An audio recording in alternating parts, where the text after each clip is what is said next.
Right, for warming up for handwriting, I'm going to use some pegs to see if you've got some pegs in your house. And if not, remember you can choose some of the other warm-ups that we've done to get your fingers or your arms going. I'm going to write a number on here. See which number I'm going to write.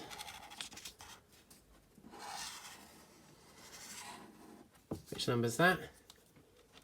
Yeah, number 10. Number we're doing actually this week. And then what I've got to do with this is peg not 10 pegs to the paper. 1, 2, 3, 4, 5, 6. Oh, didn't do that very well. Look at that, bent the paper. 6, and then 7, 8, 9, and 10. It's good for your fingers because look, there's a spring in there and your fingers are having to press. Can you see that? So a bit like how you have to get your fingers together to hold your pencil. So that's really good for warming up your finger muscles. So maybe mums and dads, you should get them to hang out your washing for you. That'd be a good way also, wouldn't it? To go and do your chores, puffins. And remember, you can keep changing the number and do this as many times as you want.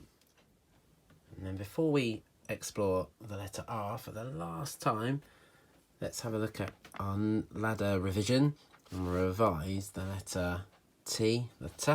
So with the T, start at the top, come all the way down and curve, kind of flick on the line, and then a line that goes across. And remember, this side is longer to match the curve than that side, okay? So start at the top, come down and curve, and then near the top, cross it and longer that side. And remember, you can do extras without having to use the dots.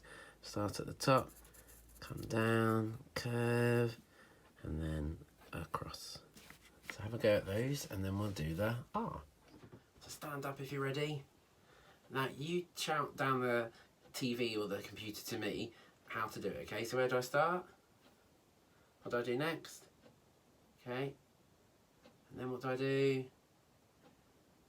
And then, okay, well done. So start at the top, come all the way down, keep going, and come back up and bounce over, isn't it? Can you do that? So down, bounce back up, and curve over. And then to practice the R for the last time, I wish I had some Lego. I think I'm going to buy some Lego. If you've got like Duplo or Lego or bricks like that, I think that would be the best thing to use. See if you can form the letter using the construction. And remember to do it in the right order. So I'm going to start at the top. And I come all the way down. And then if you had Lego, what would be really good is to show that you have to go back up. You could then put a second piece over the top. My milk bottles aren't the same, but do you get what I mean? And then on that last one, so they're going right to the top, I can then curve round. Can you see that? How many do you reckon? 2 or 3? 2. So then I can say start at the top, come all the way down, bounce back up, and curve over. And then of course you can use your Lego or whatever you've got practice some of the other letters we've done. So we just did the T, didn't we? So I can start at the top, come all the way down, and curve, and then go across. Now, to make it longer, now I've got 2 that side and 1 that side. Then I can say start at the top, come all the way down, and curve, you kind of flick, and go straight across the top. So have a go, if you've got some construction, at making the letters first. And if you're ready for it, we'll go on to today doing the letter R, forming it at the correct height with other letters, and then try and read, let's say it's mini little sentences here, little captions. So an R is the normal height doesn't have an ascender and doesn't have a descender, so it's got to be the same height as the the a, and this bit of the da, if you can see. So I'm gonna start at the top, come all the way down, bounce back up, and curve over. I think again I might need to start a bit taller this time.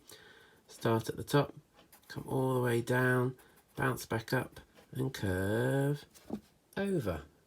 Now, do you reckon you can do that for me on the other ones as well? Once you've done those, should we ever go out reading them? Now, I think you better read this one. Pretty simple. I'm not going to do the sound buttons for this one. So let's go.